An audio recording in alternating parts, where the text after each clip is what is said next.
ഈശോമിശിഹായ്ക്ക് സ്തുതിയായിരിക്കട്ടെ. ഈശോമിശിഹായിൽ സ്നേഹിതരെ, സങ്കീർത്തനങ്ങള് 55 അധ്യായം അതിൻ്റെ 22 വാക്യത്തില് നാം ഇപ്രകാരം വായിക്കുന്നു: നിന്റെ ഭാരം കർത്താവിനെ ഏൽപ്പിക്കുക, അവിടുന്ന് നിന്നെ താങ്ങിക്കൊള്ളും.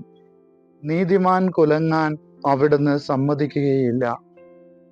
ഇവിടെ സങ്കീർത്തകൻ അവന്റെ ജീവിതത്തിൽ അവൻ അനുഭവിച്ച ആ ദൈവ സ്നേഹം മഹത്വപ്പെടുത്തിക്കൊണ്ട് വായനക്കാരോട് പറയുകയാണ്, നിന്റെ ഭാരം കർത്താവിനെ ഏൽപ്പിക്കുക, കാരണം നീതിമാൻ കുലുങ്ങുവാൻ അവിടുന്ന് സമ്മതിക്കുകയില്ല. നീ നീതിയോടുകൂടെ നിന്റെ ഭാരമെല്ലാം കർത്താവിനെ ഏൽപ്പിക്കുമ്പോൾ ആ ഭാരമെല്ലാം കർത്താവ് നിനക്ക് വേണ്ടി വഹിച്ചുകൊള്ളും. പ്രിയപ്പെട്ടവരെ, സങ്കീർത്തകന്റെ ഈ ആത്മീയതയോട് ചേർന്ന് നമ്മളുടെ ജീവിതവും നമുക്ക് മുന്നോട്ട് നയിക്കാം.